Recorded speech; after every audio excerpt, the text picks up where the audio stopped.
तआला ने मेरे नबी को इंसानों में से इंतखाब किया, लेकिन उस इंसानों में से जिस जमात का इंतखाब किया, जिस गिरोह का इंतखाब किया, जिस काफिला का इंतखाब किया, अल्लाह तबारक व तआला ने फरमाया इन्नल्लाह इस्तफा आदम, अल्लाह ने इस्तफा आदम कह करके तमाम नबियों का इंतखाब किया।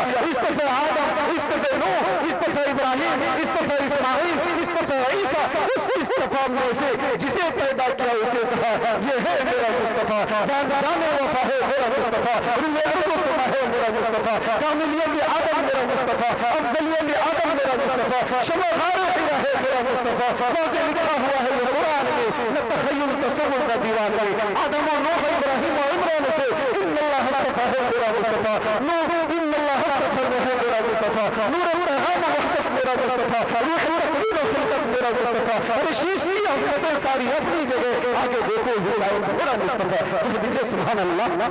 दोस्तों आइए अब मैं आपके सामने एक ऐसे मुखरीब आवाज़ सुखन देने जा रहा हूँ जिनके दीन के लिए हजारों निगाहें किशने काम रहती है, जिनकी बयान खिताबत को सुनने के लिए कितने काने हैं जो इंतजार करती है, जो दोस्तों कितनी आंखें उनके दीन के लिए बेकरार रहते हैं। तो आप समझ गए होंगे वह कोई और नहीं बल्कि वो सरजमीन भागलपुर से चलकर हमारे इराक के बीच तशरीफ फरमा है, जिनका नाम नामी इसमें गिरामी हजरत अल्लामा व मौलाना मुफ्ती मुकर्रमुल हसन साहब परियापुर भागलपुर है। मैं निहायत ज़्यादा एहतराम के साथ आप सबसे कह रहा हूँ क्या आइए हजरत का इस्तकबाल नारे तकबीर और रिसालत में कीजिए, जी लगा के कहिए नारे तकबीर। हम काम कोई देश में जाली नहीं करते, खाली किसी फकीर की थाली नहीं करते, और अब्दुल हमीद बन के उड़ा देते हैं खुद को। हम लोग हुकूमत की दलाली नहीं करते, अब जो हुकूमत की दलाली करते होंगे वही खामोश रहेंगे। जी लगा के कहिए नारे तकबीर, शान-ए रिसालत, उलमाए किराम, सरज़मीन-ए तय्यब, नारे तकबीर। छट जाएगा अंधेरा, हो जाएगा रोशन, उस साहिब किरदार को आने को दीजिए और मुमकिन नकीर मिल जाएगा आपको जवाब, पहले मेरे सरकार को आने को दीजिए। हजरत अल्लामा व मौलाना मुफ्ती मुकर्रमुल हसन साहब अपनी नायाब खिताबत के साथ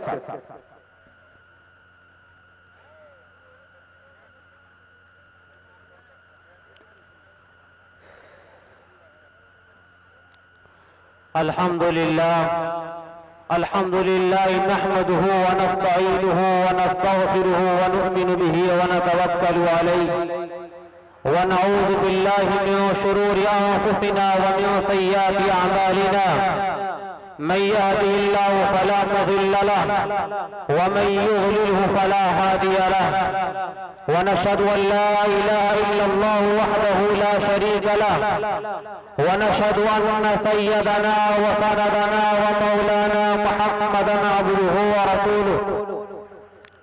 अम्मा बाद फ़अऊज़ु बिल्लाहि अस्समीइल अलीम मिनश शैतानिर रजीम।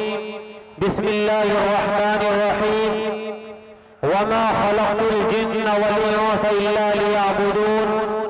वक़ाल तआला फ़ी मौज़िइन आख़र लक़द कान लकुम फ़ी रसूलिल्लाहि उस्वतुन हसनह। वक़ाल नबी सल्लल्लाहु तआला अलैहि वसल्लम मन अहया सुन्नती इंद फसाद उम्मती फलहु अज्रु मिअति शहीद। सदक़ल्लाहु मौलाना अल-अलीयुल अज़ीम व सदक़ रसूलुहुन नबियुल अमीनुल करीम व नहनु अला ज़ालिका लमिनश शाहिदीन वश्शाकिरीन वल्हम्दुलिल्लाहि रब्बिल आलमीन। स्टेज पर जलवा फरोज़ मुक़्तदर उलमाए रब्बानीयीन, ज़हीन व फ़तीन, हज़रात सामईन और पसे पर्दा बैठी हमारी माएँ और बहनें, अभी मैंने कुरान करीम की चंद आयतें और हुज़ूर अकरम सल्लल्लाहु अलैहि वसल्लम की एक हदीस शरीफ पढ़ी है। उसी के ज़िम्न में एक कीमती बात अर्ज करनी है, इस उम्मीद के साथ कि आप हज़रात उसे बगौर समाअत फरमाएंगे और उस पर हक़्क़ल वसी अमल करने की कोशिश करेंगे। अभी मैंने कुरान करीम की आयत तिलावत की है लक़द कान लकुम फ़ी रसूलिल्लाहि उस्वतुन हसना, और दूसरी आयत वमा खलक़तुल जिन्ना वल इंसा इल्ला लियअबुदून। अल्लाह तबारक व तआला ने इसके अंदर हमारे पैदाइश का मकसद बताया। सबसे पहले तो अल्लाह तबारक व तआला का बेहद फज़ल व करम है कि अल्लाह तबारक व तआला ने हमें इस धरती पर पैदा फरमाया और इस भेजने का मकसद बताते हुए और याद दिलाते हुए फरमाया वमा खलक़तुल जिन्ना वल इंसा इल्ला लियअबुदून। फरमाया कि इस दुनिया में भेजने का मकसद इबादत है। हज़रात सामीईन, अब इबादत किसे कहते हैं उसे समझना पड़ेगा। इबादत सिर्फ ये नहीं कि हम पंजवक्ता नमाज पढ़ लें, इबादत ये नहीं कि रमजान आए तो रमजान शरीफ के रोजे रख लें, इबादत सिर्फ ये नहीं कि हम सदक़ो खैरात कर लें, मस्जिद में बैठकर अल्लाह अल्लाह कर लें, इल्लल्लाह की ज़रबे लगा लें,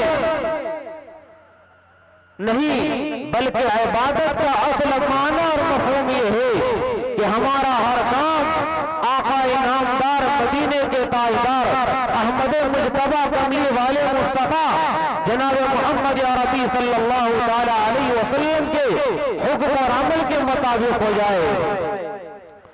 कि जिस तरह हुजूर अकरम सल्लल्लाहु अलैहि वसल्लम खाना तनावुल फरमाते थे, उसमें जिस तरह बैठते थे, जो उनकी दुआएं पढ़ते थे, खाना खाते वक्त वही अंदाज और वही तरीक़ेकार हम भी अपनाए तो जिस तरह हमें नमाज पर सवाब मिलता है उसी तरह हमें खाना खाने पर सवाब मिलेगा और जरूर मिलेगा।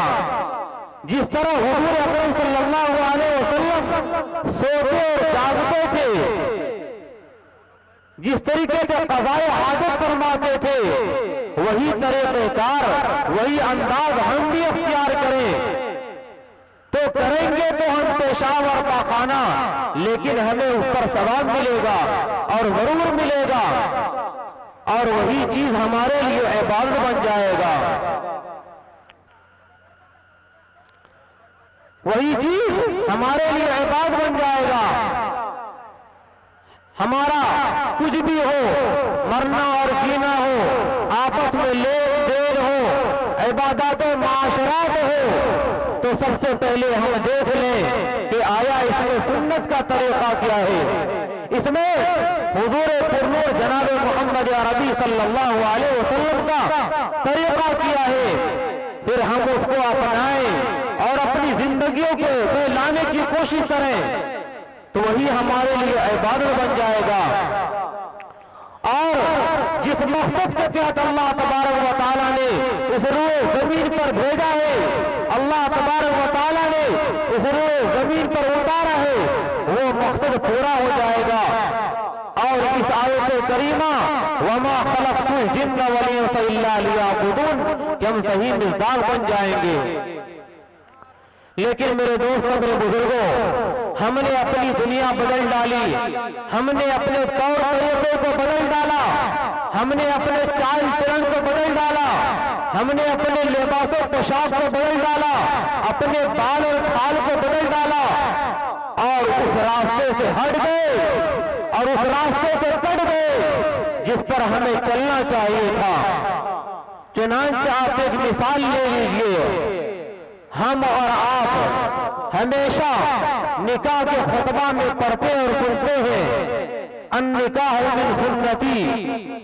हुजूर पुरनूर जनाब मोहम्मद अरबी सल्लल्लाहु अलैहि वसल्लम फरमाते हैं कि निकाह मेरी सुन्नत है और मेरा तरीका है। तो जरा ठंडे दिल से जरा सोचो और कलेजे पर हाथ रखकर सोचो कि जो तरीका हुजूर का होगा वो क्या होगा। यकीनन वो इबादत होगा। लेकिन जिस तरह हम और आप निकाह करते हैं, जिस तरह हम और आप शादियां करते हैं, क्या उसे हुजूर पुरनूर जनाब मोहम्मद अरबी सल्लल्लाहु तरीका कहा जा सकता है और क्या उसे इबादत का नाम दिया जा सकता है। समाज और माशरे से बगावत करने की तो हम अपने अंदर आज तक जुर्रत पैदा नहीं कर सके, लेकिन हुजूर पुरनूर जनाब मोहम्मद अरबी सल्लल्लाहु अलैहि वसल्लम के तरीके से बगावत करने पर हम जरूर आमादा हैं। मेरे नौजवान दोस्तों, मेरे बुजुर्गों, ये शादी और ब्याह की हैसियत ही क्या थी, उसकी हकीकत ही क्या थी, लेकिन हमने उसे कितना कठिन बना लिया, हमने उसे कितना दुश्वार बना लिया। चुनांचे शेखुल हदीस हजरत मौलाना ज़करिया साहब रहमतुल्लाह अलैह वो अपनी किताब आप बीती के अंदर तहरीर फरमाते हैं कि मैंने अपनी औलाद का, मैंने अपनी बहन का, भांजी का और मैंने नवासों का, मैंने 20 शादियां की, लेकिन खुदा की कसम मुझे पता नहीं चला कि मैंने शादी की या 2 रकात नफल नमाज पढ़ी। लेकिन आज तो हमारी और आपकी शादी अल्लाह खैर करे, जब शादी का दिन करीब आता है, उसकी तारीख मुतय्यन हो जाती है, तो कितना तूफान होता है, कितना शोर मचाया जाता है, कितना भगदड़ मचता है और किस कदर परेशानियों का सामना करना पड़ता है, किस कदर कठिनाइयां झेलना पड़ता है। और रातों रात हम जागते हैं, रातों दिन हम इकट्ठा कर देते हैं, हफ्तों और महीना उसमें लगा देते हैं, तब जाकर कहीं एक शादी मुकम्मल होती है। मसलन मंगनी की रस्म है और उसके अलावा बहुत सारे रस्मात ऐसे हैं जिन्हें बयान करने के लिए काफी वक्त चाहिए, और जिसे बयान करते हैं कलेजा मुंह को आने लगता है। मेरे दोस्तों, मेरे बुजुर्गों, मैं आपके सामने मैं दर्द दिल को बयान कर रहा हूं और आपसे मैं ये दरखास्त कर रहा हूं कि ये वक्त के तेवर बदल चुके हैं, हमारे हालात बदल चुके हैं, हमारे हालात तो ऐसे हो चुके हैं कि हम आह भी करते हैं तो हो जाते हैं बदनाम, हम आह भी करते हैं तो हो जाते हैं बदनाम, वो कत्ल भी करते तो चर्चा नहीं होता। मेरे दोस्तों, हमें चाहिए कि इन नाजुक हालात में हमें अपनी सलाहियत को, अपनी दौलत को, अपनी काबिलियत को बेजा कामों में न लगाकर, बेकार कामों में न लगाकर, खुराफात में न लगाकर तालीम और दूसरे बामकसद कामों में लगाइए, वरना तो फिर वही होगा कि न समझोगे तो मिट जाओगे है हिंदी मुसलमानों, न समझोगे तो मिट जाओगे है हिंदी मुसलमानों, तुम्हारी दास्तां तक भी न होगी दास्तानों में। मेरे दोस्तों, मेरे बुजुर्गों, मेरे उम्मत मुस्लिमा के गयूर नौजवानों, वक्त की कमी के बनाकर मैं आपसे बहुत ज्यादा न पाकर सिर्फ इतना अर्ज करता हूं कि रस्म रिवाज बढ़ते बढ़ते और किताबें खराफात बढ़ते बढ़ते अब हद हो चुकी है, बल्कि हद पार कर चुकी है। अगर आपने ये शादी ब्याह के रस्म रिवाज पर कंट्रोल नहीं किया और आपने उसके ऊपर पाबंदी नहीं आयद की और उसके बारे में कोई कमेटी तश्कील नहीं की, उसके बारे में आपने कोई पंचायत मुकर्रर नहीं किया और आपने उसके बारे में कोई गौर व फिक्र नहीं किया, तो वो दिन दूर नहीं कि जिस तरह औरों के यहाँ और गैर मुस्लिमों के यहाँ राधा और सीता छपती है, उसी तरह आपके यहाँ भी आबिदा सलमा, फातिमा, रबिया, शबनम और फरजाना छपेंगे। जिस तरीके से उसके यहाँ छपती है उसी तरीके से आपके यहाँ भी छपेंगी। इसीलिए आपको इस चीज पर कंट्रोल करना होगा। वो वक्त दूर नहीं है कि जिस तरीके से जहेज परवानगाह पर भेंट चढ़कर अखबारात में जली हुई सीता राधा छपती है, देंगी। मेरे दोस्तों, मेरे बुजुर्गों, हम और आप जहेज देने के लिए, बेटी को जहेज देने के लिए हम दलील में हुजूर पुर्रूह जनाब मोहम्मद अरबी सल्लल्लाहु अलैहि वसल्लम की बेटी को हम, अगर आप हजरात अखबारात पर नजर डालते होंगे तो आपको याद होगा और मालूम होगा कि शहर कानपुर में एक ही घर की 5 लड़कियों ने अपने दुपट्टे को पंखों से बांधकर खुदकुशी कर ली, और जब वो बेचारी इस दुनिया से जाने लगी तो वो एक पर्चे पर जमीन पर लिख देती है और रख देती है कि वो पर्चे पर लिख देती है और ये दुनिया से ये कह करके चली जाती है कि अब माशरे को मेरी जरूरत नहीं है, माशरे को मेरी जरूरत नहीं है, माशरे लोगों को मेरी जरूरत नहीं है, बल्कि मालो दौलत की जरूरत है। वो बेचारी लिखती है कि मेरी लाशों को दफन कर देना, कि मेरी लाशों को दफन कर देना, मालो दौलत से घर को भर लेना, मालो दौलत से घर को भर लेना, मेरी तुरबत पर जाकर लिख देना, जर परस्तों ने मार डाला है। मेरे दोस्तों, मेरे बुजुर्गों, बहुत सारी नौजवान लड़कियां ये सोचकर अपनी जान को गंवा रही है कि मेरे वालिदैन के पास इतना रकम नहीं, इतनी वुसात नहीं, इतनी ताकत नहीं कि वो मेरे जहेज के मुतालबात को पूरा कर सके। आखिर वो मजबूर होकर वो जान दे देती है। इसलिए मेरे दोस्तों, मेरे बुजुर्गों, इसे खत्म करने की जरूरत है, ये रिवाज को मिटाने की जरूरत है। ये जहेज के रसूमात थे और एक गलतियां जो हमारे नौजवानों में आम हो गई है वो ये, मैंने कुरान करीम की आयत पढ़ी थी, लक़द कान लकुम फी रसूलिल्लाहि उस्वतुन हसना, कि तुम्हारे लिए हुजूर पुर्नूर जनाब मोहम्मद अरबी सल्लल्लाहु अलैहि वसल्लम का, तुम्हारे लिए हुजूर पुर्नूर जनाब मोहम्मद अरबी सल्लल्लाहु अलैहि वसल्लम का तरीका एक बेहतरीन नमूना है, बेहतरीन आइडियल है। लेकिन हम और आप किसके तरीके को अपनाते हैं? गैरों के तरीके को अपनाते हैं, यहूद और नसारा के तरीके को अपनाते हैं।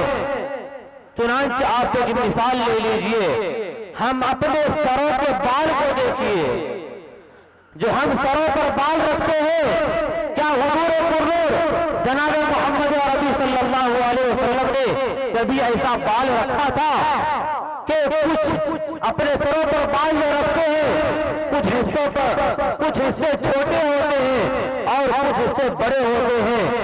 छोटा और बड़ा बाल रखना ये कतई हराम है। अगर कोई नौजवान क्या बल्कि 100 में से 70% अभी ऐसे नौजवान हैं, हमारे मुस्लिम नौजवान हैं जो छोटे और बड़े बाल रखते हैं। छोटा और बड़ा बाल रखना ये कतई हराम है। अगर कोई छोटा और बड़ा बाल रखता है तो उसके ऊपर हर वक्त 24 घंटे अल्लाह की लानत करती रहती है। बाल हिस्से को छोटा रखते हैं, इधर छोटा और दाएं तरफ छोटा, बाएं तरफ छोटा और ऊपर के हिस्से को बड़ा कर देते हैं। ये छोटा बड़ा बाल रखना ये कतई हराम है। उसके ऊपर हर वक्त खुदा की लानत करती रहती है। अगर वो नौजवान सो रहा है फिर भी खुदा की लानत कर रही है, अगर कोई चल रहा है फिर भी उसके ऊपर खुदा की लानत कर रही है, अगर वो खाना खा रहा है फिर भी उसके ऊपर खुदा की लानत कर रही है। इसलिए मेरे नौजवानों, आप मुसलमान हो, आप अल्लाह के ऊपर आपका ईमान है, कुरान के ऊपर ईमान है, हुजूर पुर्नूर जनाब मोहम्मद अरबी सल्लल्लाहु अलैहि वसल्लम के आप उम्मती हो। इसीलिए आपको सोचना होगा, समझना होगा हम जो कर रहे हैं ये सही है या गलत है। इसलिए छोटा बड़ा